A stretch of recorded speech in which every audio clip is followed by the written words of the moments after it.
언제나 내 모습. 우리 찬양들과 함께합니다. 언제나 내 모습 너무나도 뜨거워 나를 들어 주님께 기도하오니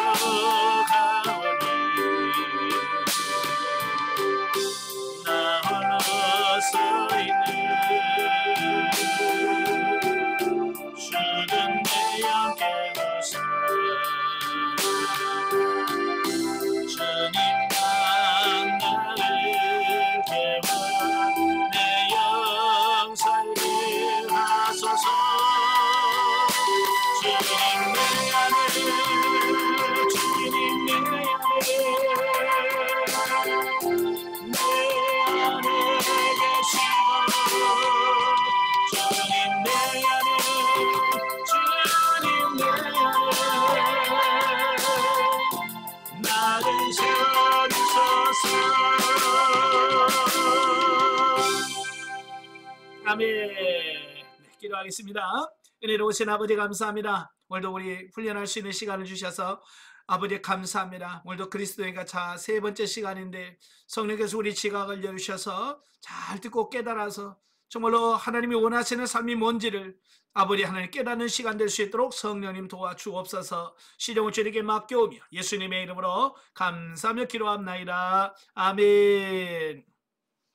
예, 시간은 우리 그리스도인과 차 오늘 39페이지입니다. 예, 39페이지 오시면 3자의 문제입니다. 이 자의 문제부터는 한수환 박사님이 쓰신 사람으로서의 인간학이라는 책에서 발췌한 부분인데요. 이 분은 우리가 잘 아는 것처럼 굉장히 철학적인 이런 사고 속에서 책을 쓰신 분이에요. 그러니까 좀 어렵다는 얘기예요.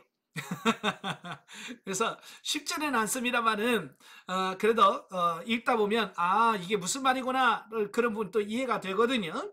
천천히 읽으면서 같이 보도록 하겠습니다. 예, 39페이지입니다. 39페이지 3자 문제. 자, 우리가 사용하는 말은 분명히 우리 정신의 실제성을 반영한다. 왜냐하면 말이란 정신이 우리의 옷, 곧 육을 입고 현현하는 것이기 때문이다 라는 거죠. 그러니까 우리가 하는 이 말이라고 하는 것은 그 사람의 정신이라는 거예요. 예, 정신을 의미한다.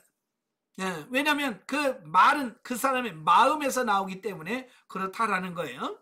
그렇다면 우리가 사용하는 말 가운데 창조주, 구세주, 하나님이란 말들은 하나님이 하시는 말이 아니라 인간이 하는 말이므로 인간 정신의 실제성을 반영하는 것이 분명하다. 따라서 창조주라는 말에는 인간은 무의식적이든 의식적이든 자신이 피조물이라는 정신의 실제성을 표현하고, 구세주라는 말에서 그가 의식하든 의식하지 않든 자기가 스스로 죄인임을 말하며, 하나님이라는 말에는 스스로 무능한 존재 또는 영적인 근원을 찾아야 하는 존재라는 것을 드러낸다라는 사실이죠. 그러니까 우리가 이 말을 들어보면 무의식적이든 의식적이든 그 속에 의미하는 바가 있다라고 하는 거예요. 보통 보면 그러잖아요. 예수 안 믿는 사람들, 나는 하나님 안 믿어 라고 하면서도 자기도 모르는 사이에 무의식적으로 하는 말들이 있어요. 자, 비가 많이 와요. 그럼 뭐라 그래? 하나님도 무심하시지. 그래. 예수, 하나님을 처음에는 하나님 안 믿는다고 하는 사람도 막상 가뭄이나 이런 게 오래 그러면 아유 하나님 너무하시지. 그런 말을 무의식적으로 한다 그 말이에요. 그러니까 무의식적으로 그런 말을 한다는 것은 뭐예요? 그 사람이 의식하든 무의식적으로 그는 하나님의 존재라는 것을 인정하고 있다라고 하는 어떤 그런 의미가 된다 그 말이에요. 이런 말을 사용하는 한 인간은 이미 타자로서의 하나님 앞에서 무엇인가 본질적인 문제를 가지고 있다는 것을 드러낸다. 즉 자신은 이미 죽었고 또한 죽어가는 존재라는 자명한 사실을 직감한다. 따라서 인간이라는 개념은 창조주 앞에서 이미 죽은 자를 가리키는 존재이고, 그래서 우리는 인간이 아닌 새로운 존재의 개념을 발견해야 된다. 즉 산 존재 또는 살아가는 존재로서의 인간이 사람이다.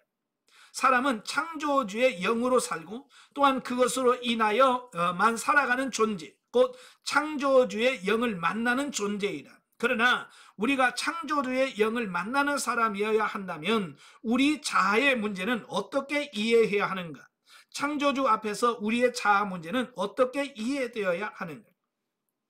이 한수환 박사님은요, 인간과 사람을 다르게 표현합니다. 우리는 사람이나 인간이나 같은 말이지 라고 생각할 수 있겠지만 이분은 사람하고 인간을 구분을 해요. 그래서 인간은 뭐냐? 인간은 하나님 앞에서 죽어있는 자, 하나님 앞에 죽어있는 자를 인간이라고 그래요. 여기서 하나님 앞에 죽었다라고 하는 말은 우리가 보통 자연인, 또 육에 속한 자, 불신자라는 말과 같은 말이거든요. 그러니까 그의 영혼이 거듭나지 않은 사람을 한수환 교수님 뭐라고 했냐면 그건 인간이다 라고 표현을 해요. 그럼 사람이 뭐냐? 사람은 거듭나서 하나님의 영을 소유한 사람을 사람이라고 표현합니다. 그러니까 이 책을, 이 부분을 쭉 읽으면서 이분이 왜 인간이란 말과 사람이란 말을 구분하고 있는가를 잘 보셔야 돼요. 그래서 이분은 우리는 단순한 인간이 되면 안 되고 사람이 되어야 된다 라고 주장을 합니다. 자, 넘겨서 40페이지. 자아의 문제는 우선 나의 나임에 대한 문제라고 할 수 있다. 나의 나임이라는 말에서 우선 분명한 것은 이것이 어떤 실체나 어떤 사실이라기보다는 하나의 의미라는 것이다. 동물이나 식물은 나라는 의식이 없다. 나라는 의식은 하나의 의식된 나이기 때문에 인간만이 이 의식을 가진다. 그래서 동물이나 식물은 사람이 아니며 사람이 될 수 없다라고 하는 거예요. 그러니까 이 자라고 말할 때 이 한수환 교수는 뭐라고 하냐면 의식된 나를 자라고 해요. 의식된 나. 여기서 의식이라는 자인식 또는 자의식이라고 말하죠. 네. 그러나 동물이나 식물들은 뭐냐면 이 나라고 하는 이 자의식, 자인식을 할 수가 없다는 거예요. 왜? 동물이니까. 오직 자인식, 자아는 사람만이 이걸 느낄 수 있다라고 표현하는 거예요. 자, 만물 중에서 오직 인간만이 의식을 가지고 있다라고 하는 거예요. 네, 그리고 그것 때문에 우리는 사람이고 또한 사람이 될 수 있다. 왜냐하면 나는 항상 너를 전제로 한 나이기 때문이다. 동물은 너를 의식할 만한 나라는 존재를 가지지 못한다. 오직 사람만이 너를 알 수 있는 거예요. 그러나 동물은 뭐냐면 이런 나라고 하는 존재와 너라는 의식을 안 해요. 그냥 만나면 먹이냐, 내가 먹을 수 있는 거냐, 그럴 수 없느냐, 요거 사느냐 죽느냐라고 하는 어떤 그런 관계. 동물들은 그렇지, 나라고 하는 존재와 너라는 존재를 인식하지 못한다는 거죠. 그 나라는 존재를 깊이 생각해 본다면 과연 너 없는 나라는 말도 성립할 수 없음을 알아야 합니다. 그러니까 너가 있기 때문에 나가 있는 거지. 그죠? 아무도 없을 때는 너가 소용이 없는 거죠. 우리는 흔히 습관적으로 단어를 사용합니다. 그리고 그로 인해 단어가 나타내고자 하는 의미를 깊이 고려하지 않고 단지 그 단어 자체를 어떤 실체적인 것으로 오해하는 경우가 많다. 아마 그러한 경우 가운데 하나가 나라는 단어의 사용일 것이다. 확실히 지금 우리는 이 단어를 명목화시키면서 사용하고 있다. 명목화란 어떤 것에 대하여 내용을 다 빼버리고 껍데기로 만드는 형식화 작업을 말한다. 그러니까 여기서 나라고 하는 말도 그냥 우리가 태어나서 그냥 나라고 부르고 사용하니까 나인 줄 알지. 그잖아요? 그러니까 붙여두고 나가 누구냐, 내가 누구이냐 라고 하는 그런 의식은 우리가 하지 않는다라고 하는 거예요. 그냥 나니까 난가 보지. 나를 한 말을 쓰지. 내가 과연 누굴까? 내가 무엇일까? 라고 고민하면서 살지 않는다라고 하는 거예요. 자, 그러다가 근대 철학의 데카르트 철학의 이런 위대한 업적이 하나가 있다면 바로 나의 발견이다. 우리가 데카르트 하면 이제 근대 철학의 아버지라고 그러죠. 근대 철학을 이끄는 아버지라고 할 수 있는 사람이 누구냐면 데카르트예요. 데카르트를 통해서 이제 인간의 이성에 대한 굉장한 이성을 강조하고 이성을 중요시하게 되는 그때부터 이성주의가 나오고 합리주의가 나오고 경험주의가 나오고, 그러니까 이 데카르트 이후에 이런 철학이 굉장히 또 많이 발달하는 이런 모습을 보게 돼요. 자, 그에게 나란 곧 나라는 존재인데 그의 철학과 그 이후에 번성한 물질주의 철학, 경험주의 철학, 관념주의 철학은 대부분 데카르트의 나라는 존재를 자신들의 철학의 출발점으로 인정하고 그 위에 하나님과 세계를 사유하고 있다라는 겁니다. 예, 데카르트 하면 우리가 가장 데카르트 하면 떠오르는 단어가 있어요. 그게 뭐냐? 코기토 에르고 숨 이란 말이죠. 나는 생각한다, 고로 존재한다.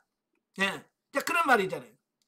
분명히 철학사의 하나의 위대한 자체를 남겼다라고 하는 겁니다. 그러니까 내가 누구냐? 나라고는 의식하고 생각을 하고 있는 내가 있기 때문에 그게 나다라고 하는 부분이에요. 그러니까 유명한 일화가 있어요. 데카르트가 저녁이 되는데도 공원에서 그냥 앉아 있는 거예요. 공원에 혼자 이렇게 앉아서 뭐가 깊이 골똘하게 생각하는 거예요.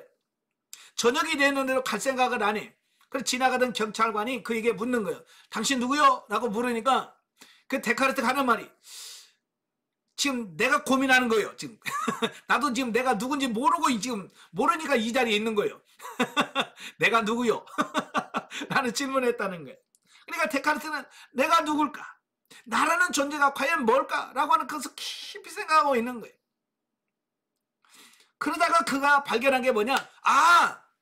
이렇게 생각하고 있는 이 생각하고 있는 이가 나구나. 예. 그러니까 나는 생각한다. 고로 나는 존재한다. 이게 생각하는 그가 누구냐? 나다. 라고 그가 정의를 한 거예요. 자, 여기서 하나의 질문을 던져보자. 과연 나라는 존재는 실제로 존재하는가? 다시 말해, 나라는 존재는 있다고 말할 수 있는 것인가? 더욱 정확하게 묻는다면 나라는 존재는 실제로 존재하는 어떤 것인가?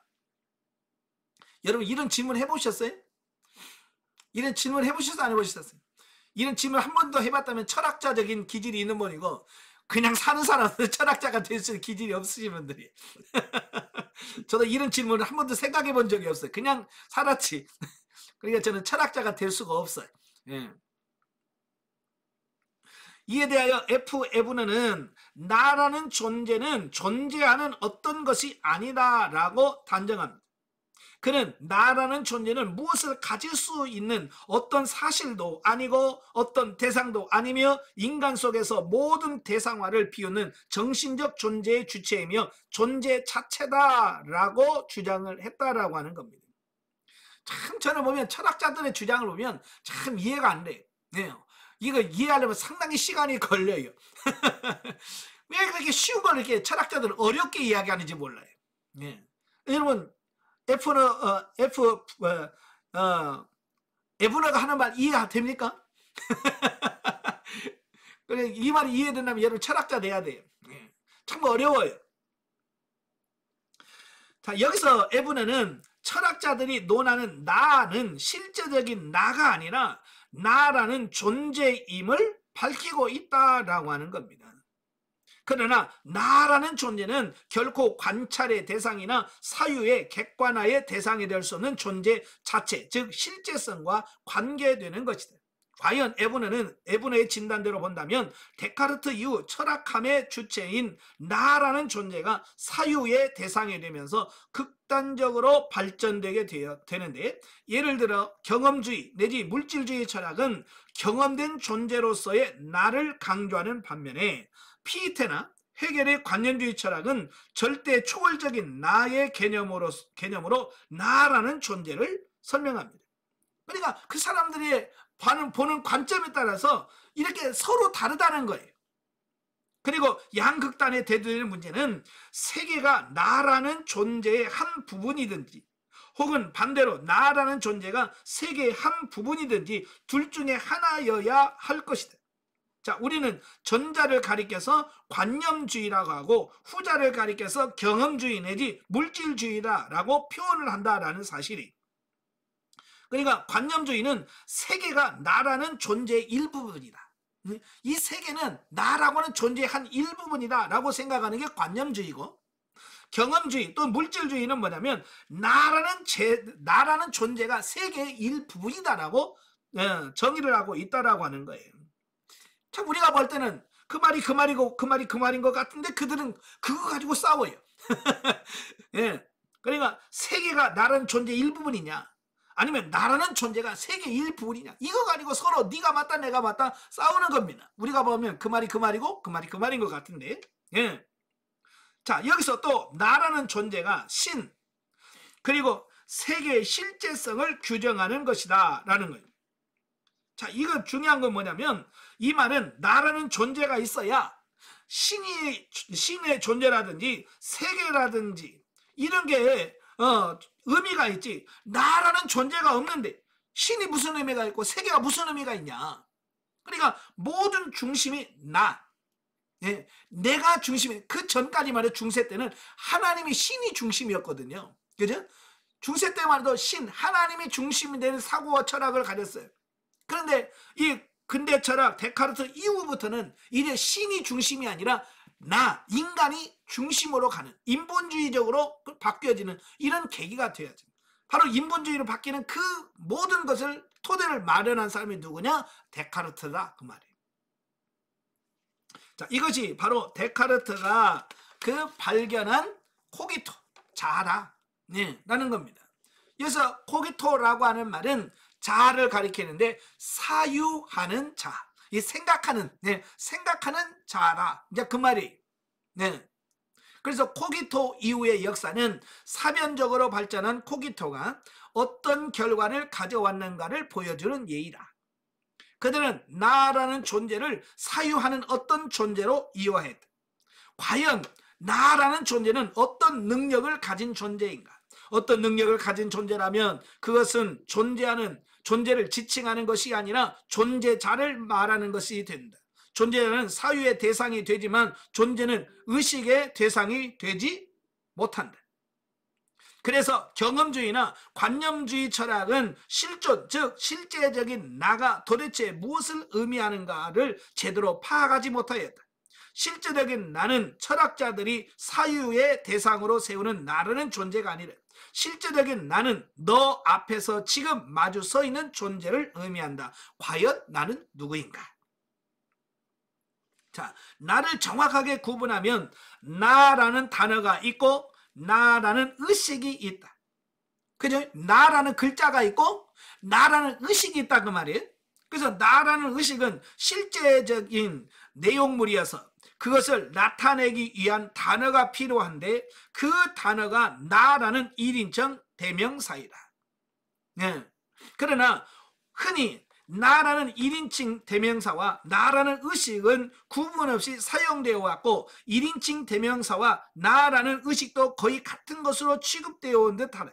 사실상 이는 구분하기 매우 어려운 일이다. 왜냐하면 나라는 의식이 표현되기 위해서는 어떤 말이 필요한데 그 말이 1인칭 대명사 하나뿐이기 때문이다 라는 겁니다. 그러니까 우리 안에 나라는 글자와 나라는 의식이 있는데 지금까지는 우리가 구분하지 않고 썼다 그 말이. 네. 그래서 나라는 나라는 의식인 줄 알고 그냥 그런가 보다라고 사용했다라고 하는 겁니다. 네. 쉽게 말하면 이런 거예요. 자, 우리가 호랑이라고 하는 글자가 있어요. 호랑이라고 하는 글자가 있지만 우리는 실제로 호랑이를 보지 않아요. 보지는 않았지만 호랑이라는 글자를 딱 읽는 순간 뭘 생각하냐면 실제적인 호랑이를 기억해낸단 말이에요. 그죠? 그래서 호랑이 그러면 어머 무서워 그런단 말이에요. 그러니까 호랑이라는 글자만 보고 우리는 실제로 존재하는 호랑이를 본 것처럼 무서워하고 두려워한다 그 말이에요. 예. 그러나 왜 이게 그러지라고 의의를 제기하는 사람은 없다는 거예요. 예. 왜냐하면 어릴 때는 너무 그 평범하게 그냥 썼기 때문에 그냥 그게 그건가 보지. 예. 여러분 나라는 글자와 나라는 의식을 구분해 본 적이 있나요? 그냥 나가 그냥 그 의식이고 그 의식이 나고 우리는 그냥 그렇게 알고 썼잖아요. 지금까지 우리는 1인칭 대명사를 사용하여 나를 표현해 왔기 때문에 당연히 그 대명사 속에 나의 고유한 의식이 있을 것이라고 생각을 합니다. 그래서 지금까지 나라는 단어는 아무 검증 없이 잘 사용해 왔다. 확실히 우리는 1인칭 대명사를 빌려서 나의 고유한 의식을 표현할 수밖에 없음을 인정할 수 없다. 그러나 1인칭 대명사를 곧 나의 고유한 의식이라고 생각하는 것은 잘못이다. 왜냐하면 나의 고유한 의식이 과연 무엇인가를 생각해 보면 그것은 도무지 표현이 불가능하기 때문이다. 좀 더 정확하게 말한다면 나라는 의식은 사물이나 사태를 반영하는 어떤 의식이 아니라 나라는 의식은 어떤 것이 아니기 때문에 서술 불가능하며 실체가 아니기 때문에 인간 의식의 대상이 되지 못한다. 나라는 의식은 굳이 말로 서술한다면 하나의 사유될 수 없는 존재라고 보는 것이 옳을 것이다. 네. 또 나는 또는 자라는 말은 나의 고유한 의식이 아니라 나의 의식을 표현하는 말일 뿐이다. 혹자는 주체라고도 나는 흔히 자기 의식, 자, 주관, 나라는 존재 등으로 표현한다라는 겁니다. 여기서 우리는 나라는 말과 나라는 의식을 구분해 볼 필요가 있다.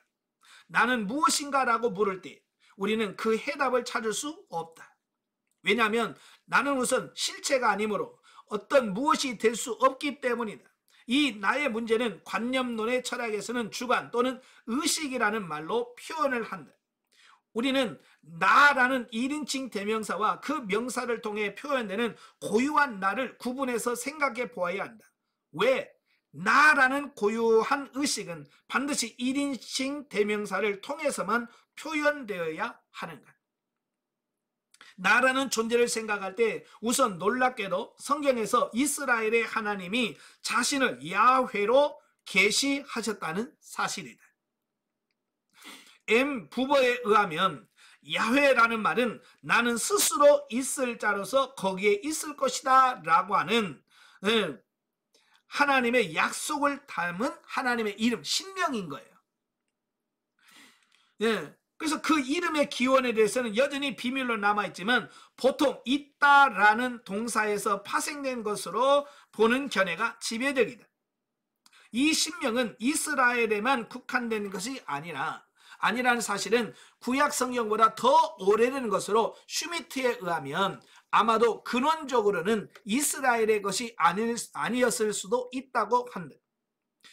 그는 이 이름이 이미 존재했었고 구약 성경이 그것을 받아들였다고 하면서 그 근본적인 의미는 상당 기간 동안 비밀로 남아 있었다라고 한다. 그 신비한 신명이 이스라엘에게 그 의미를 나타낸 것이다. 있다라는 동사는 구약적 개념에서 자신을 위해 존재하는 개념이 아니라 거기에 현재적으로 활동하는, 즉 하나님의 실제성은 그의 활동임을 말한다.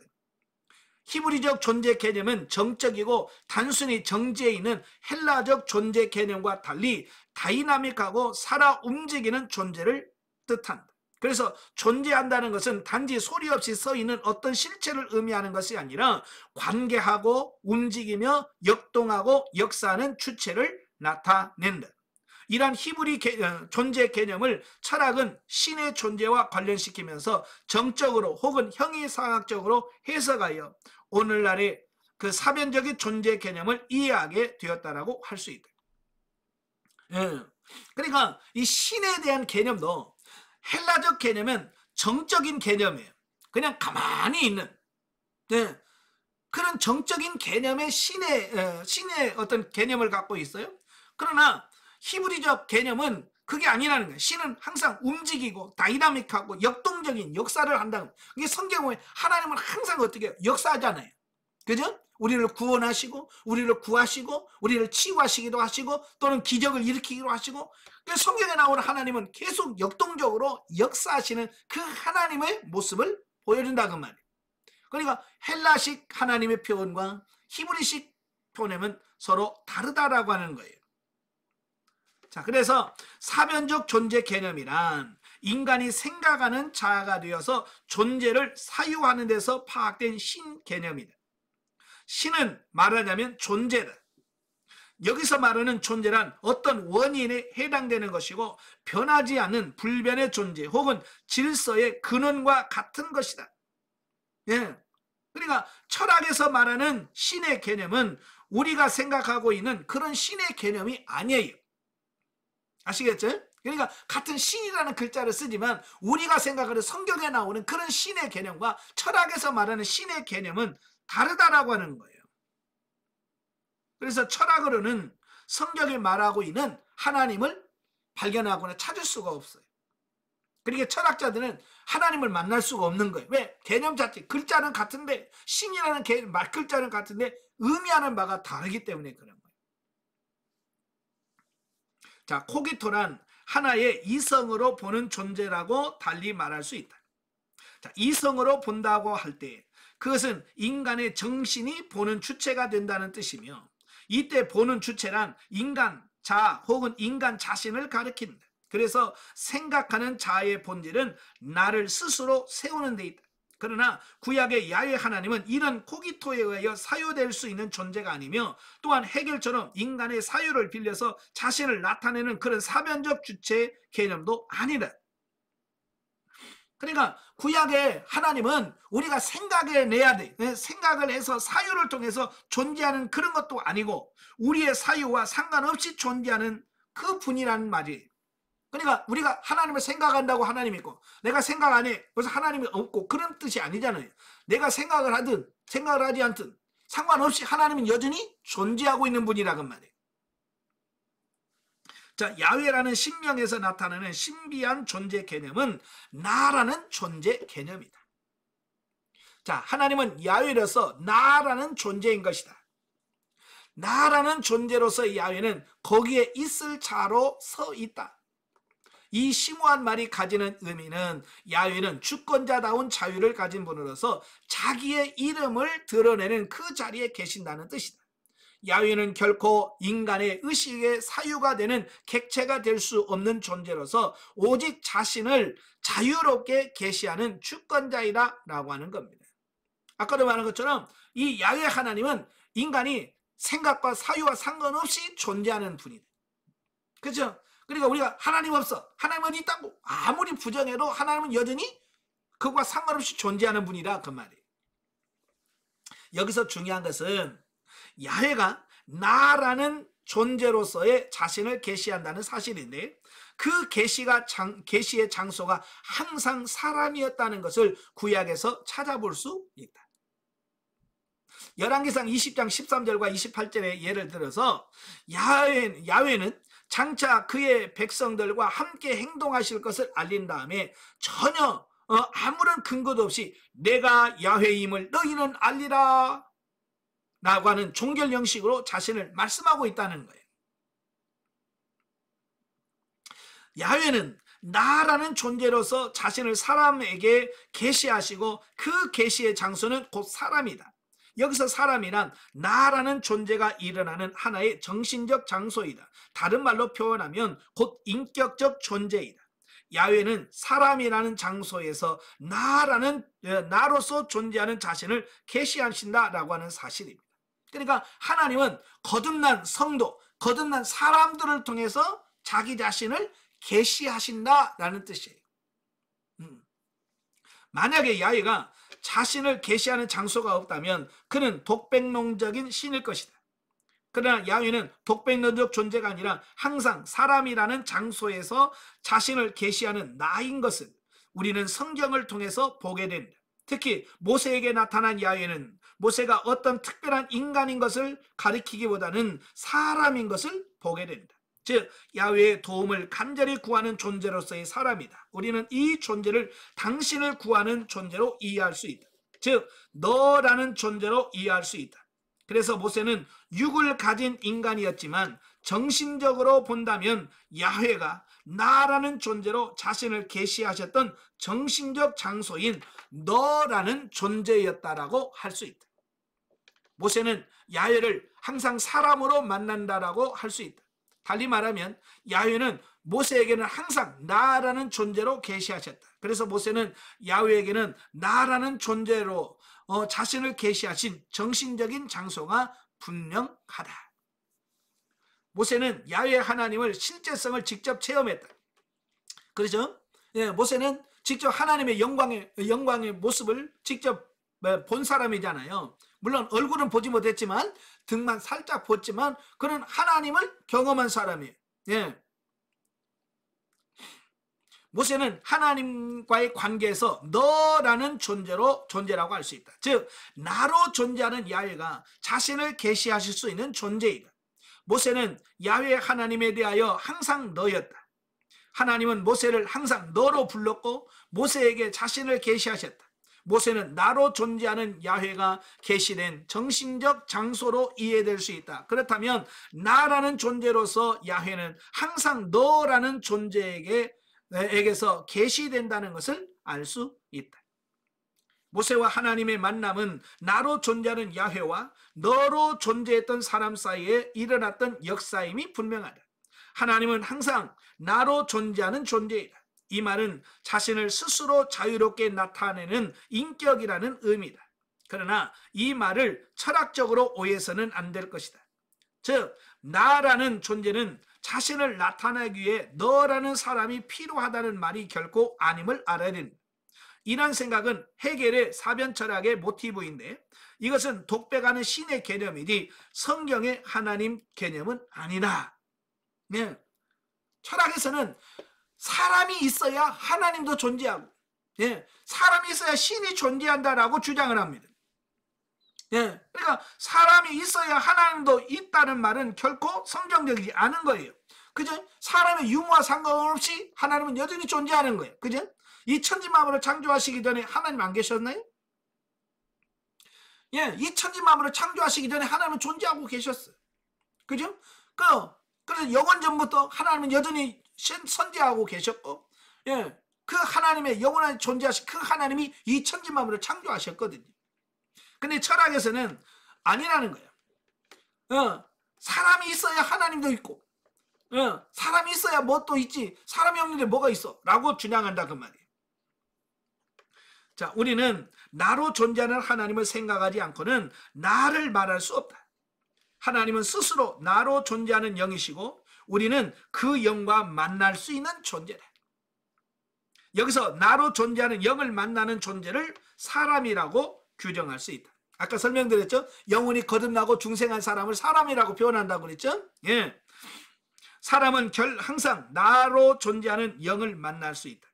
예, 거듭난 사람만이 영이신 하나님을 만날 수 있는 거예요.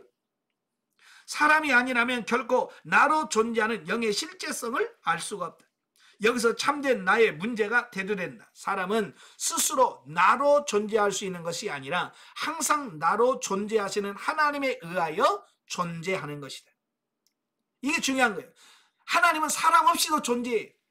그죠? 그러나 사람은 하나님 없이는 존재할 수 없는 거예요. 나로 존재하시는 하나님이 일어나는 장소가 바로 인간의 마음, 즉 너이다. 그래서 너는 인간의 마음이 분명하다. 인간의 마음이라는 것은 인간이 마음이 된다는 말이다. 이성이 아니라 마음이 될 때 인간은 나로 존재하는 하나님을 만날 수 있다. 이런 점에서 인간의 자아는 나로 존재하는 하나님에 의해 의식되는 존재임이 분명하다.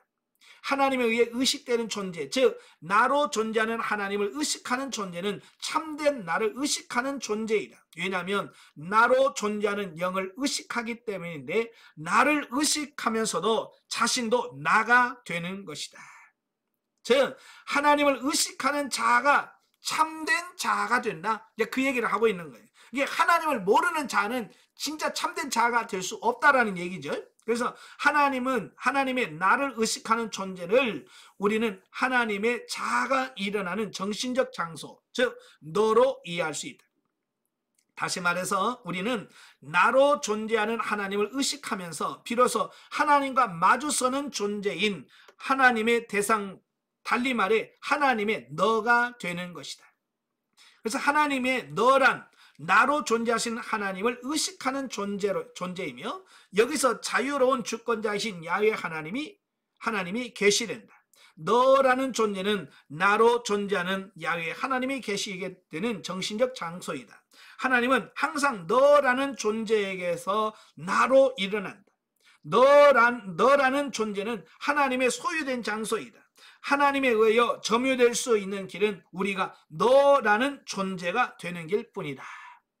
아멘. 그러니까 하나님이 존재하시도록 우리는 하나님의 너로서 우리가 있어야 된다라는 겁니다. 그러니까 하나님의 너로서 우리가 존재할 때 하나님께서 우리에게 계시할 수 있고 하나님이 우리 안에 말씀하실 수 있다라고 하는 얘기예요. 하나님에 의해 점유되는 존재를 우리를 사람이라고 부른다. 사람은 오직 나로 존재하는 하나님을 의식하는 존재다. 하나님을 의식하면서 자아를 가진 존재가 사람이다. 사람은 처음부터 나로 존재하시는 하나님이 일어나시고 역사하는 정신적 장소의 개념이다. 아멘. 그래서 하나님께서 이 세상을 창조하실 때 우리 인간을 창조하신 이유가 뭐예요? 영을 가진 존재로서 하나님께서 그 인간과 교제하고 하나님을 나타내기 위해서 그들과 교제하고 말씀하기 위해서 우리 인간을 영적 존재로 창조하셨다 그 말이에요. 이런 의미에서 하나님은 사람에게 항상 뭐가 되냐? 당신이 됩니다. 하나님은 사람에게 오직 당신일 뿐이다. 하나님과 사람과의 관계는 오직 나와 당신의 관계이다. 이것은 인간이 하나님을 결코가 아니 결코입니다. 결코 3인칭으로 사유할 수 없다는 뜻이기도 하다. 하나님의 실제성을 논하자면 하나님은 주격으로서 증명될 수 없고 하나님은 혹격으로서 또한 증명될 필요가 없다고 말한 에브너의 말은 대단히 의미가 있다. 이 말은 하나님을 오직 주격으로 세우든 혹은 혹격으로 부르든지 해야 한다는 것이다. 그렇다. 하나님은 인간에게는 주격과 혹격으로만 존재하신다.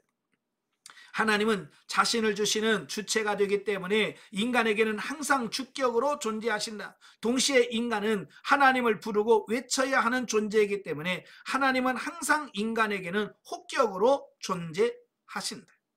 그 외의 모든 관계는 사실 모두 하나님과의 참된 관계가 아니다.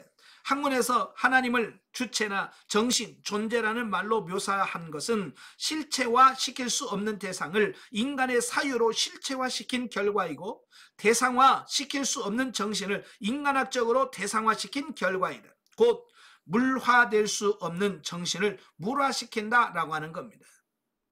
그러니까 철학에서 말하는 신은 인간에 의하여 만들어내는 신에 불과하다는 얘기예요. 그래서 인간의 자아는 도대체 무엇인가?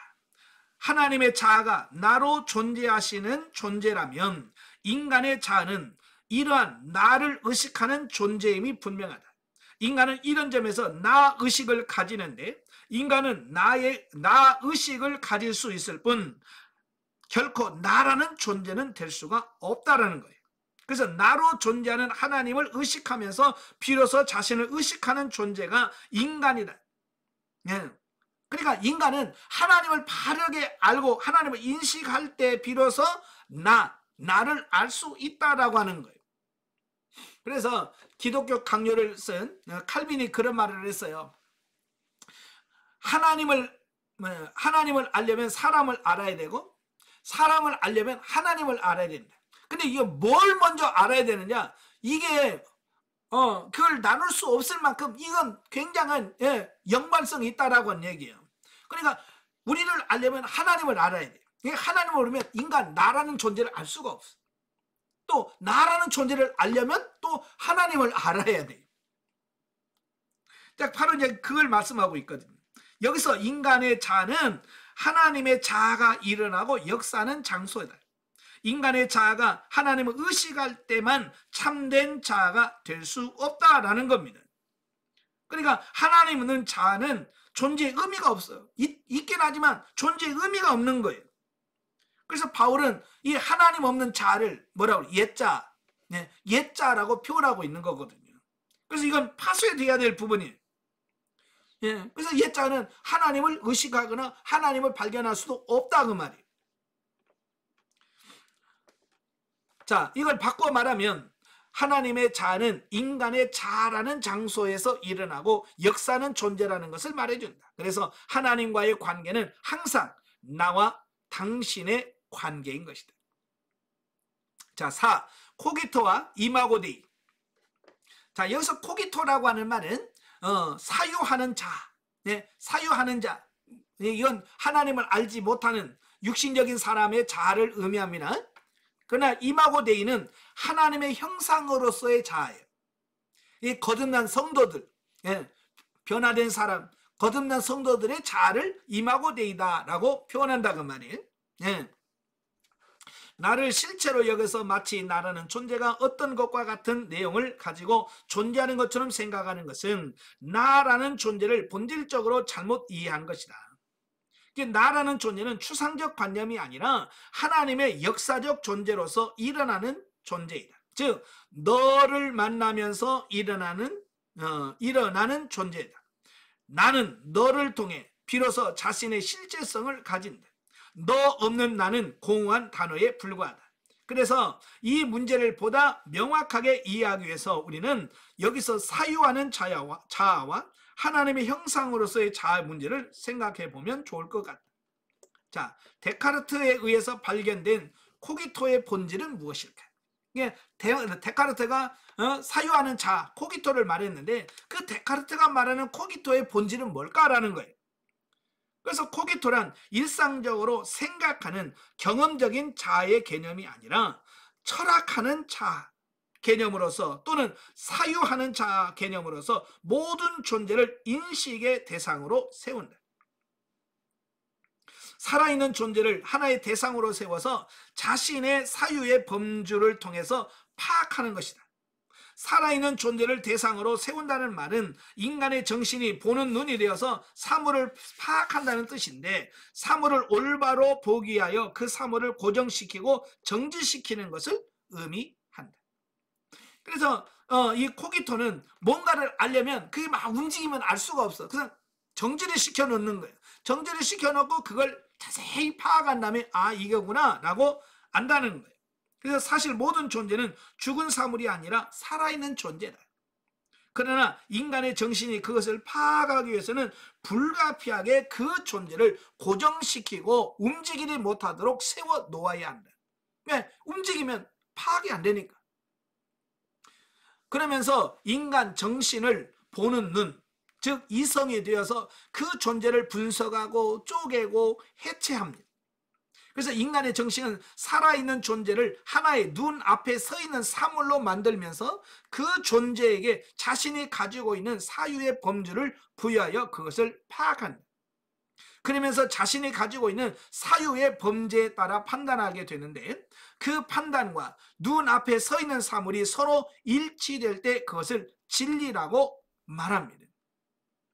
그러니까 이 철학자들은 살아 역사하시는 지금 하나님을 살아 역사하시는 그런 하나님을 인식하는 게 아니라 정지된 그냥 가만히는 하나님으로 인식을 한단 말이에요. 그래서 자기들의 사유로 하나님 어떤 분이다? 자기가 파악한 그걸 가지고 하나님을 인식하려고 하는 거예요. 그러니까 하나님을 제대로 이해할 수 없는 거죠. 그죠? 그래서 그들은 지금 눈앞에 있는 사물과 자기들이 깨닫는 이것이 딱 일치가 되면 이건 진리야 라고 주장한다는 거예요. 그러니까 우리가 말하는 진리와는 다른 거지. 우리가 말하는 진리는 뭐예요? 예수 그리스도와 하나님의 말씀이 진리잖아요. 근데 그건 아니라 그들이 사유하는 생각과 앞에 서 있는 물과 이게 일치되면 이건 진리다라고 평가한다는 거예요. 코기토에 있어서 진리 개념은 자신이 가지고 있는 사유의 범주와 존재를 자기 눈앞에 세워놓고 그 존재를 하나의 눈앞에 서 있는 사물로 만드는 것을 일치시키는 개념이다. 쉽게 말해서 사유의 범주와 사물의 일치가 진리인 것이다. 그래서 진리라는 말은 같지만 성경에서 말하는 진리와 이들이 말하는 진리는 전혀 다른 거예요. 예. 그래서 코기토는 살아있는 존재를 항상 어떤 사물로 만든다. 사물이란 공간을 점유하는 존재로 어떤 것이 된다. 코기토는 존재 혹은 실제성을 항상 눈으로 분석할 수 있는 어떤 것으로 만든다. 여기서 코기토는 어떤 것을 사유하는 주관이 되고, 존재는 그러한 코기토에 의하여 사유된 어떤 것, 즉 객관이 된다. 코기토는 항상 사물과 관계하며 그 관계 방식은 필연적으로 주관과 객관의 관계이다. 코기토는 주관이 되고, 존재는 이란 코기토 앞에서 소리 없이 서 있는 하나의 사물, 즉 사유된 대상 혹은 객관이 된다. 코기토는 사유할 수 없고 사유될 수 없는 존재를 객관, 즉 자신 앞에 서 있는 사물로 만든다. 그래서 객관이란 하나의 사유된 존재이며 더 이상 생명이 없는 죽은 존재이다. 그래서 코기토는 존재 또는 실제성을 죽이는 정신이다 라고 하는 겁니다. 그러니까 이들은 이성이란, 인간이 가지고 있는 사유하는 이성이라는 이런 틀 안에다가 자꾸 가두는 겁니다. 하나님도 이성의 틀 안에 가둬요. 네. 그래서 이성에서 안 믿어지면 그건 아닌 거예요. 거부해버리는 거예요. 그러니까 성경 말씀도 난도질하는 거예요. 그래서 성경 말씀이 있다가 이해가 안 되면 이건 진리가 아니야. 예, 이해가 안 되면, 이성으로 이해가 되면 이건 받아들일 수 있어. 그래서 이해가 된 것은 진리고, 이해가 안 되면 이건 터무니없는 말이에요. 코기토는 존재를 하나의 사유된 사물, 즉 객관으로 만들면서 그것을 통해 자신을 의식하는 존재이다. 자기 자신을 의식하기 위하여 객관을 세우는 것이다. 달리 말하면 객관을 세우면서 그 객관으로부터 자신을 의식한다. 이러한 코기토의 본질은 헤겔의 철학에서 눈에 띄게 발견하게 된다. 헤겔에 의하면 정신은 자기를 세우는 존재이고 자신을 의식하기 위한 객관을 세운다. 객관을 세우는 이유는 정신이 자기 자신을 의식하기 위함이다. 헤겔이 말하는 정신은 코기토인데 오직 자기 자신을 스스로 세우는 존재이고 자신을 의식하기 위하여 대상을 세우는 자다. 그래서 코기토는 대상을 통해 자신을 세우면서 동시에 자신을 실현시키려고 합니다. 대상을 보면서 자신을 꿈꾸는 세계를 실현시키려고 하는 것이다. 이것을 이데아라고 부릅니다. 이 철학에서는 서양 철학에서 이데아의 세계에 대한 말씀을 하거든요. 이데아의 세계는 뭐냐면 인간이 보는 존재가 되었음을 말해준다.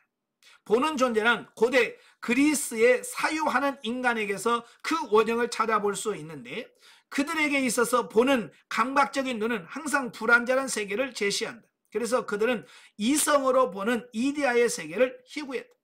그러니까 그들 육신의 눈으로 보는 이 세계는 완전하지가 않더라는 거예요. 그래서 눈으로 볼 수 없는 이성에서만 세계할 수 있는 완전한 세계, 꿈꾸는 세계가 있어요. 그래서 이 철학자들이 꿈꾸는 완전한 이상적인 세계가 뭐냐? 이데아의 세계인 거예요. 어찌 보면 우리가 말하는 천국과 비슷한 개념이에요. 근데 우리가 말하는 천국은 실제로 존재하는, 그죠? 실제로 존재하고 저와 여러분이 죽어서 들어갈 수 있는 나라를 말하잖아요.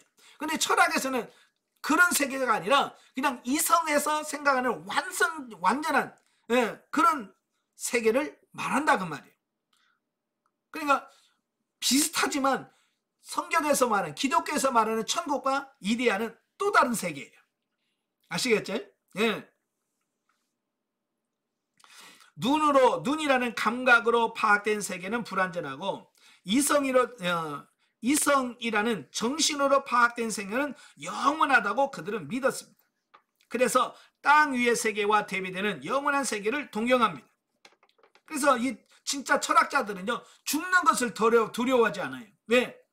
그들이 죽으면 그들이 생각하는 이데아의 세계로 간다고 생각하는 거예요. 예, 그러니까 이 진정한 철학자들은 죽음을 두려워하지 않아요.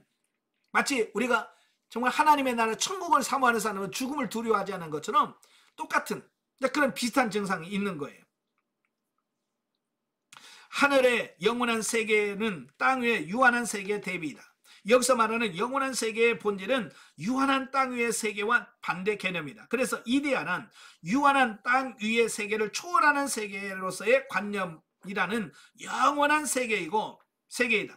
코기토가 창조한 이데아의 세계는 말하지만 땅 위의 역사와 정반대되는 세계인 것이다. 눈이라는 감각기관을 통해서 파악되는 세계는 항상 불완전한 세계이고, 반대로 이성으로 보는 세계의 관념의 세계는 영원한 세계이다. 이데아의 세계란 달리 말하면 역사 저편에 있다. 여기서는 역사를 체험할 수 없는데 그것은 타자가 살아있는 존재로 나타나고 오직 자신만 존재하며 또한 자신이 스스로 바람직하다고 여기는 세계다. 여기서 말하는 역사란 현재 안에서 나에게 일어나는 역사를 뜻하는데, 너라는 존재가 나에게 말을 거는 데서 일어나는 영적인 관계를 의미한다. 이런 역사를 관가하기 때문에 사실 코기토의 세계는 실제성을 상실한 세계다. 네. 그러니까 이데아는 세계는 완벽한 세계는 있지만 실제로 우리가 가서 누릴 수 있는 그런 세계는 아니라는 얘기예요. 요약하자면 코기토는 자기 자신을 상대 앞에 세우는 존재로서 인간 정신을 보는 존재로 만든다. 보는 존재가 되어서 인간은 사유할 수 없는 존재를 하나의 생명 없는 사물로 사유한다. 생명 없는 사물과의 관계에서는 상대가 살아있는 존재로 나타나지 않기 때문에 생명과의 진정한 만남인 역사가 일어나지 않는다. 역사가 일어나지 않는 세계, 곧 이데아에서 코기토는 자기의 집을 짓는다. 즉 코기토의 종말은 실제성의 상실이다. 쉽게 말하면 상상 속에 존재하는 세계가 이데아의 세계다. 예. 과연 코기토는 누구를 가리키는가? 코기토의 본질이 자신을 스스로 상대 앞에 세우는 것에 있다면 자기를 상대 앞에 세우는 모든 노력은 코기토에게서 기인한다고 할 수 있다. 코기토란 특정 소수의 철학자가 가지는 특수한 철학적 자아만을 의미하는 것이 아니라 자기를 스스로 세우려는 노력을 하는 자라면 누구든지 코기토라고 할 수 있다. 예, 그러니까 이 코기토라고 하는 것은 하나님을 알지 못하는 사람의 자아를 말하는데, 이건 스스로 자기를 세우려고 하는 자아, 예, 자기를 세우려고 하는 자아가 뭐냐? 그게 코기토라 그 말이에요. 우리는 이런 자아가 세속적 인간학에서 매우 다양하게 표현되는 것을 볼 수 있다. 철학에서는 철학적 이론으로 표현되고 비학문의 영역에서는 이론 여지 없이 표현된다. 사실 그리스도로 거듭난 새로운 자아가 아니라면 누구든지 이미 이러한 자아를 가지고 있다고 해야 할 것이다. 그죠? 하나님을 모르는 사람은 다 이 코기토, 육적인 자아를 다 가지고 있는 거예요. 즉 인간은 본래부터 코기토로서 자기 자신을 스스로 세우는 존재가 되어서 세상을 살아갑니다. 이론이 있는 자는 이론으로 자신을 세우고 학문 없는 사람은 이론 없이 자기 자신을 세우며 살아갑니다. 어쨌든 자기를 세워가면서 산다 그 말이에요. 그래서 코기토는 데카르트 이후에 관념주의의 철학에만 국한된 자아 개념이 아니라 바로 타락한 인간의 자아다. 네. 그래서 코기토는 타락한 인간의 자아예요. 즉 파쇄되어야 될 자아를 코기토라고 말한다 그 말이에요. 이런 자아와 정반대되는 자아를 우리는 그리스도의 은혜로 받을 수 있다. 그것은 하나님의 형상으로서 가지는 자아라고 불리는 이마고 데이 개념이다.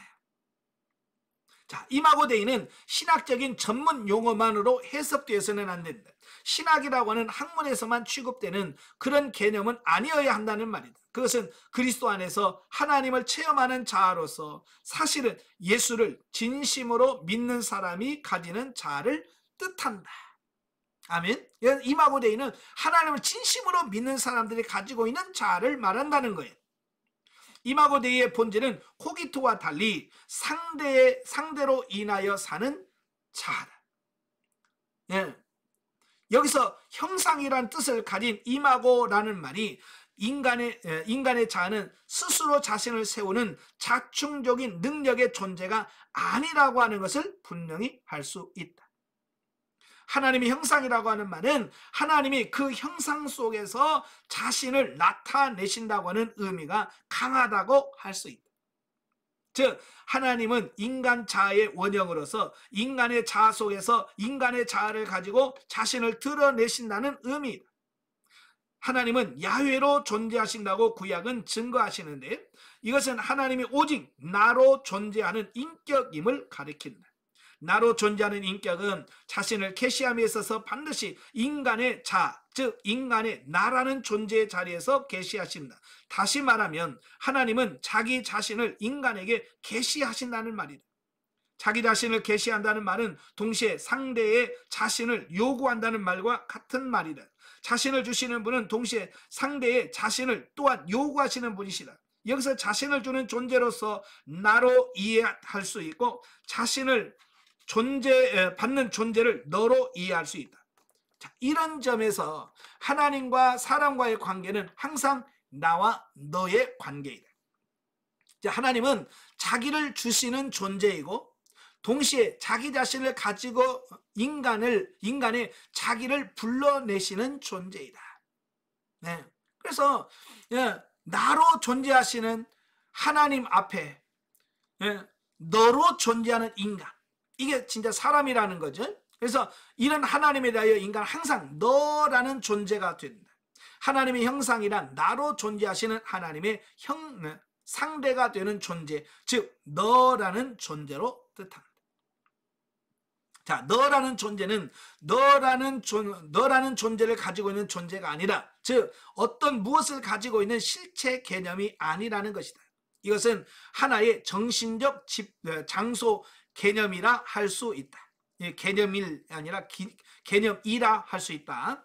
나라는 존재가 거할 수 있는 하나의 장소이다. 하나님은 나라는 존재로 역사하시는 인격인데 이런 점에서 너라는 존재는 하나님이 거할 수 있는 혹은 하나님이 역사할 수 있는 혹은 하나님이 일어날 수 있는 장소다. 그래서 사람만이 바로 하나님의 너가 될 수 있다는 겁니다. 즉 사람에게서 하나님이 거하실 수 있고 역사하시며 또한 일어나실 수 있다. 여기서 말하는 사람이란 하나님의 형상으로서의 자아를 뜻합니다. 하나님의 형상이란 하나님의 자아가 일어나고 역사할 수 있는 존재이다. 그리고 사람만이 하나님의 형상이다. 그런 사람은 무엇인가? 사람은 코기토와 달리 자기를 스스로 세우는 존재가 아니라 상대를 나 안에서 일어날 수 있게 하는 존재다. 그러니까 코기토는 자기를 상대 앞에서 세우는 존재이지만 사람, 즉 이마고 데이는 상대가 일어날 수 있는 하나의 정신적 장소가 되는 자아 개념이다. 이게 상대가 일어날 수 있는 존재란 보는 존재가 아니라 듣는 존재라고 말할 수 있다. 그래서 인간은 이성적 존재가 되면 보는 존재가 되지만 사람은 이성적 존재가 아닌 마음이 되면서 듣는 존재가 된다. 코기토는 이성적 존재로서 철저히 보는 존재이지만 사람, 즉 하나님의 형상으로서의 자아는 마음이 되어 듣는 존재가 되어진다. 그러니까 코기토는 보는 존재, 그래서 자기 중심적으로 판단하고 평가하고 자기를 세우는 겁니다. 그러나 이 하나님의 형상으로서 이마고 데이는 보는 존재가 아니라 듣는 존재라면 듣는 존재. 자, 그래서 인간이 코기토가 되면 이성을 가지고 살아가는 존재를 죽여서 사물로 만드는 의식적 자아가 되지만 인간이 사람이 되면 마음이 되고 그래서 살아있는 존재로서 항상 말을 듣는 존재가 된다라는 거예요. 인간의 참된 회복은 바로 이 사람에 있다. 말을 듣는다고 할 때 그것은 상대가 말하는 정신을 받는다라는 뜻인데 이때 우리의 자아가 비워지지 않으면 상대 말이 들리지 않게 된다. 그래서 자아가 비워지지 않으면 우리가 흔히 말하는 자아가 파쇄되지 아니하면 내가 죽어지지 않으면 하나님의 음성을 들을 수가 없다라는 얘기. 많은 사람들이 하나님에서 나는 못 들어요. 나는 안 들려요. 라고 말하는 이유는 뭐냐? 이 자아가 죽어야 되는데 파쇄가 안 돼서 그래서 들을 준비가 안 돼 있는 거예요. 자, 살아있는 존재는 여기서 하나님을 말하는 겁니다. 항상 말을 거는 존재다. 어떤 분이 그래요. 하나님 말씀은 안 하셔요 라고 말하는데요. 아니에요. 하나님은 항상 말씀하는 자예요. 항상 하나님 말씀을 하지만 우리가 듣는 자가 안 된 거예요. 못 듣는 거죠. 하나님 말씀을 안 하는 게 아니라 하나님은 여전히 말씀하고 있지만 창세 때부터 계속 말씀하고 있지만 우리가 못 듣는 겁니다. 왜? 아까 말한 자가 파쇄되지 않아서. 네. 자, 존재 혹은 실제성이 말을 거는 장소는 이성이 아니라 마음이다. 여기서 말하는 마음은 우리의 영을 말합니다. 영. 네.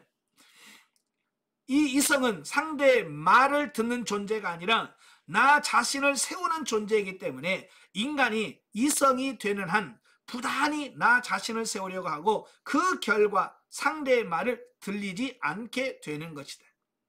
예. 하나님은 말이시다. 이때 말이란 나에게 말을 거는 활동성이고 인간인 나는 말을 거는 활동성에 응답하는 활동성이다. 즉 인간 전신의 본질은 나에게 말을 거는 정신적 생명력 곧 하나님에 대하여 응답하는 정신에 있다는 말이다. 말하는 존재로서의 하나님은 나이시고 인간의 나는 하나의 장소 즉 나로 존재하시는 하나님이 일어나시고 역사하시는 정신적 장소이다.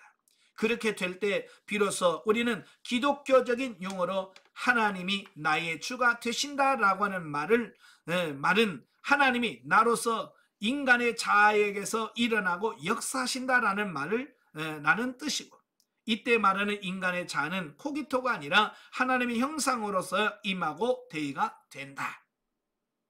자, 코기토와 사람 즉 하나님의 형상으로서의 자아를 시간 개념과 관련시켜 본다면 보다 분명한 차이를 느끼게 된다. 자, 코기토는 과거와 관계하고 사람은 항상 현재와 관계한다라고 하는 겁니다. 예, 코기토는 사유하는 이성을 통해서 파악하는 거잖아요.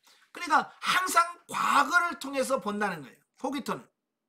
그러나 사람, 이마고 데이는 항상 현재를 본다는 거예요. 현재와 관계된다는 거예요. 자, 코기토는 살아있는 존재를 항상 객관으로 혹은 대상으로 파악한다. 여기서 객관이란 사유하는 주관에 의하여 사유된 존재이다. 대상 개념은 사유하는 주관에 의하여 사유된 객관 개념이다.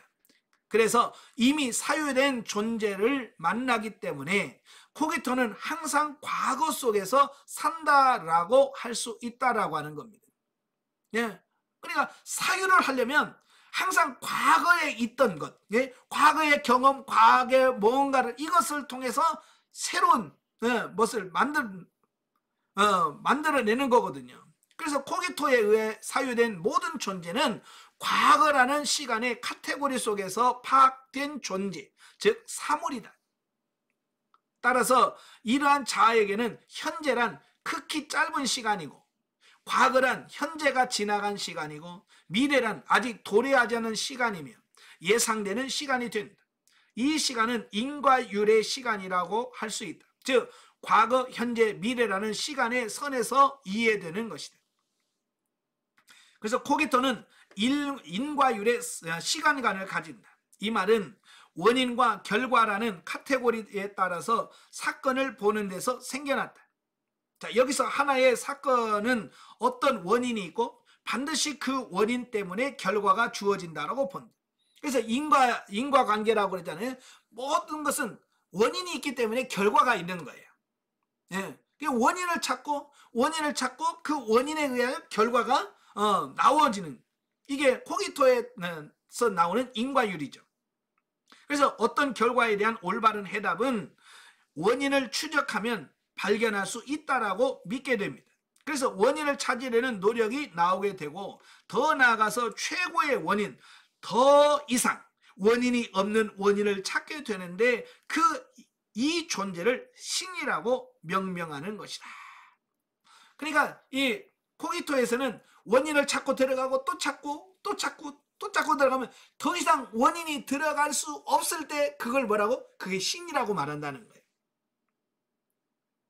그러니까 우리가 말하는 하나님과 같은 그런 존재는 아닌 거죠. 이게 철학에서 말하는 신은 절대로 성경에서 말하는 그런 하나님이 아닌 거예요. 원인을 찾으려 하는 한 과거가 관련된다는 것은 상식이다. 어떤 결과를 해결할 때는 먼저 그 사건의 원인을 찾게 되는데 사건의 원인은 항상 어디냐? 과거에서 찾게 된다. 그래서 과거라는 시간에는 그 사건이 일어나게 되었던 어떤 원리 내지는 법칙이 있다라고 믿게 됩니다. 이 원리만 알면 미래를 예언할 수 있고 보다 나은 미래를 만들 수 있다라고 믿는 것이다. 예. 자, 요즘에 우리가 일기예보를 하잖아요. 자, 일기예보가 잘 맞아요, 틀려요? 근데 요즘에는 잘 맞아요. 옛날에는 오직 했으면 기상청이 말하는 거 반대로 하면 된다고 할 정도로 그랬지만 지금은 이제 굉장히 맞아 들어가요. 왜냐하면 과거에 여러 데이터 있잖아요. 데이터를 종합했을 때 나오는 결과물을 가지고 뭐냐면 예고를 하기 때문에 그래요. 예, 그게 바람이 어떻게 불고 고기압이 어쩌고 하면 이건 비가 된다. 이런 과거에 계속 10년, 20년, 30년, 40년의 데이터를 쭉 모아놓으면 그것을 가지고 미래를 예측할 수 있는 거예요. 예, 바로 그런 거예요. 그래서 미래학은 과거에 일어났던 어떤 사건들이 어떤 원리에서 일어났는가를 찾는 학문이 미래학이에요. 그러니까 과거를 자꾸 계산해 보면 어떤 일정한 룰이 어떤 이런 그게 나오는 거예요. 사이클이 나오는 겁니다. 그걸 가지고 미래를 예측해내는 거예요. 이게 미래학인 거예요. 그렇게 찾은 원리에서 미래를 예언하고 전망하는 학문이 미래학인 거예요. 자, 이런 점에서 미래는 과거에 연장된 시간에 불과하다. 그래서 미래란 장차 있을 과거인 셈이다. 이미 예언되었고 전망 가능하고 예측 가능한 시간이 되었다는 것이다. 보는 존재로서의 코기토는 예측 가능한 미래를 전망하면서 현재 일어난 사건들을 과거 속에서 찾되 항상 인과율의 법칙 아래서 사건들이 일어난 법칙을 찾는다. 그래서 코기토의 시간은 항상 과거다라고 하는 겁니다. 요즘에 AI, 인공지능이라고 하잖아요. 자, 인공지능이 바로 그런 거예요. 과거의 경험들을 데이터를 많이 모아놓은 겁니다. 데이터를 많이 모아놔가지고 그걸 가지고 미래를 예측하게 하는 어떤 그런 기술이 AI 기술이라고 할 수 있는 거죠. 그렇다면 사람의 시간은 무엇일까? 코기토의 시간은 과거예요. 그러면 사람의 시간은 무엇일까? 사람은 스스로 자신을 세우는 존재가 아니라 상대가 나에게 일어나는 장소인데 상대가 나에게서 일어나는 것은 과거나 미래가 아니라 항상 현재다. 네, 항상 현재라는 것. 그래서 사람은 현재와 관계한다라고 할 수 있다. 여기서 말하는 현재란 인과율의 시간 개념, 즉 과거, 현재, 미래의 개념이 아니라 상대와 마주 서 있는 시간. 달리 말하면 상대가 나에게 일어나는 것은 그 상대에 의하여 사건이 주어지는 것이라는 뜻이고 그 주어진 사건 속에서 시간을 의식하게 된다. 사건이란 상대를 의식하는 시간인 것이다. 그래서 사건이란 어떤 사실이나 어떤 행위의 원인과 결과가 아니라 상대를 의식하는 시간인 것이다. 그래서 이 사람은 항상 하나님을 현재 내가 지금 만나고 있는 이것이 현재가 제일 중요한 거예요. 과거가 아니라 옛날 하나님을 만났어가 아니고 앞으로 만날 거야가 아니라 지금 내가 하나님을 만나고 있고 하나님과 지금 상대를 하고 있는 이 현재 시간이 굉장히 중요하다라는 사실이에요. 그래서 상대를 의식하는 시간은 항상 현대. 여기서 말하는 상대는 누구예요? 하나님이잖아요. 그죠? 그래서 상대를 살아있는 존재로 의식하는 시간은 반드시 현재뿐이다. 현재란 상대가 살아있음을 의식하는 시간이다. 이것은 결코 인과율의 시간이 아니라 오직 현재뿐인 시간이다. 즉 상대를 마주하는 사건의 시간이다. 그래서 우리 영성훈련하면서 항상 현재가 중요하다는 말을 계속 하거든요. 그죠? 왜? 현재만이 하나님이 나와 만날 수 있는 시간이고. 그래서 우리 인간은 24시간이라는 시간이라고 하는 틀 안에 갇혀 있기 때문에 과거, 현재, 미래가 있지만 하나님 안에는 항상 현재만 존재할 뿐이에요. 예. 그래서 천년이 하루 같고 하루가 천년 같다고 말하는 이 시간 개념이 전혀 다르다고 하는 것을 우리에게 말씀해 주려고 하는 거예요. 그래서 하나님의 시간은 항상 현재인 거예요. 그러니까 하나님이 보실 때는 천지 창조할 때나 지금이나 항상 현재인 거예요. 현재. 그러니까 하나님께서는 우리가 구약의 예언을 쭉 읽다 보면 우리가 헷갈릴 때가 많아요. 예. 왜냐하면 하나님은 항상 같이 보기 때문에. 그죠? 근데 우리는 항상 과거, 현재, 미래라는 시각으로 바라보기 때문에 하나님이 말씀하는 거하고 많이 혼도는 경우가 많아요. 다니엘서를 읽어보면 하나님 금방 얘기를 하는데 우리가 봤을 때는 이건 예수님 직전에 말할 재림 때나 있을 이야기를 하고 있는 거예요. 그죠? 근데 하나님은 지금이나 예수님 재림이나 항상 현재이기 때문에 하나님은 항상 현재적인 이야기를 하고 있는 거예요. 근데 우리의 입장에서는 뭐예요? 미래로 이해될 수밖에 없는 부분이라 그 말이에요. 자, 참된 시간은 상대가 분명하다. 상대가 시간을 가지고 있는 것이 아니라 상대가 곧 시간이다. 물론 여기서 말하는 상대는 특정 개인을 말하는 것이 아님을 알아야 됩니다. 상대를 다른 말로 풀이하면 너희다. 하나님의 존재는 인간에게는 항상 당신 또는 너라는 존재이다. 그래서 하나님의 존재 또는 실제성은 하나의 상대의 시간으로 나타난다. 즉 항상 현재다는 거예요. 하나님의 존재는 너라는 존재로 만날 때 인간은 사람이 되며 동시에 현재에 거하게 된다. 하나님의 실제성이 말하자면 사람에게는 현재로 체험되는 것이다. 자, 현재는 코기토에 의하여 사유되거나 또한 사유될 수 있는 인과율의 시간이 결코 아니다. 그것은 체험되어야 하는 시간이지 인식해야 하는 시간이 아니기 때문이다. 나로 존재하는 하나님의 실제성은 사람에게는 항상 현재로 체험된다. 현재란 나로 존재하는 하나님이 인간의 너라는 존재에게서 일어나는 시간이다. 그래서 성경에서 동행이란 말을 쓰잖아요. 그죠? 동행이란 말이 바로 여기에요. 그게 현재로 나로 존재하는 그 하나님과 그 하나님의 너로 존재하는데 인간이 같이 현재에서 삶을 살아가는 거, 이게 뭐예요? 이게 바로 동행이란 말이거든요. 이런 관점에서 우리의 생애를 비춰본다면 우리는 얼마나 하나님 앞에서 그릇된 자로 살아가고 있는지 모른다. 하나님 앞에서 코기토로 살아가고 있는 것이 아닌가? 이 자는 인간의 본래의 모습에서 크게 벗어나 있다. 지금 살아있는 우리의 모습을 생각해 본다면 우리의 정신은 코기토로 잔존하는 모습이다. 지금 우리가 대다수의 사람들이 이 코기토로 살아간다 그 말이에요. 예수를 믿는다고 하면서도 심지어 목사, 장로, 권사, 집사라고 하면서도 이 임하고 내기로 살아가는 게 아니라 이 코기토로 살아간다 그 말이에요. 그래놓고 입으로는 날마다 뭐라고 그래? 나는 정말 하나님 잘 섬기고 있습니다. 예? 이러고 착각하며 산다 그 말이에요.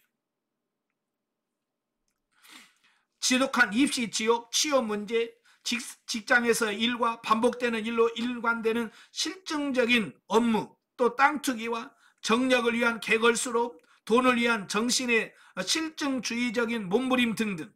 우리는 얼마나 생을 찬탈하고 사는지 모른다. 그러니까 항상 현재 하나님과 동행하면서 이 삶을 살아야 되는데 그게 아니라 돈에 매이고 물질에 매이고 집에 매이고 사람에 매이면서 그래서 바둥바둥하고 살아간다 그 말이에요. 우리는 지금 환상 속에서 살고 있다.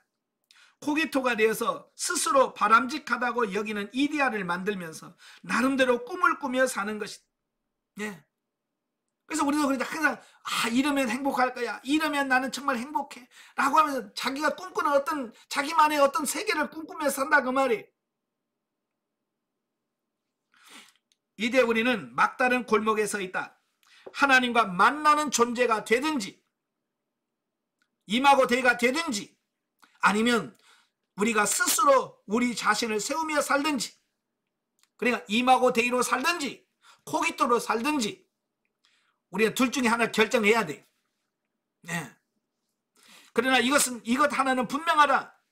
하나님과의 만남을 위해서 우리는 듣는 존재가 되지 않으면 안 된다는 것이다. 우리가 말하는, 하나님 앞에 말하는 존재가 아니라 우리는 하나님으로부터 듣는 존재라는 거. 예. 이건 사람만이 듣는 존재이다. 보는 존재가 되는 한, 예, 코기토로 사는 한 우리는 하나님을 만날 수 없다. 예. 어때요? 굉장히 어려운 말이죠? 예. 철학은 상당히 어려워요. 예. 그렇지만 잘 듣고 읽다 보면 아, 이런 뜻이 있구나. 예, 알 수 있어요. 그래서 저도 처음에 이 책을 읽을 때는요, 도대체 이 말이 무슨 말이야? 예? 돌고 돌리고 돌리고 또 돌려서 무슨 말인가 못 알아먹어. 근데 여러 번 읽다 보니까 아, 이 말이 그 말이구나. 결국 예? 우리가 코기토로 살면 안 되고 이마고대로 살아야 된다, 이 말이구나. 이 결론은 한 줄이에요. 딱 한 줄. 근데 그 한 줄 결론을 내기 위해서 그렇게 비비 꼬았던 거예요. 아시겠지? 자, 우리는 코기토로 살 수 있고 이마고대로 살 수 있다는 얘기예요. 코기토로 살면 사망이고 이마고대로 살면 생명이라고 하는 거예요. 이게 결론이에요. 아시겠죠? 그래서 다른 말 다 잊어버려도 오늘 이 말씀 잘 기억하시고 이제 하나님과 늘 동행하면서 이제 하나님의 음성을 듣고 주님께서 말씀하신 대로 따라 순종해가는 이런 삶을 사시는 여러분 되시기를 주님으로 축원합니다. 네, 기도하겠습니다. 은혜로우신 아버지, 오늘 한수환 교수님의 그 인간학에 대한 자아에 대한 부분을 살펴보았습니다. 우리가 잘 이해는 되지 않습니다. 그러나 결국은 우리가 인간의 코기토 자아로 살면 사망이고 이마고데이로 살면 생명을 얻게 된다는 사실을 깨닫게 됩니다. 우리가 정말 하나님의 음성을 듣고 현재로서 날마다 하나님과 동행할 수 있는 우리 삶이 되어질 수 있도록 도와주시옵소서. 예수님의 이름으로 감사하며 기도합나이다. 아멘. 하나님께 드립니다.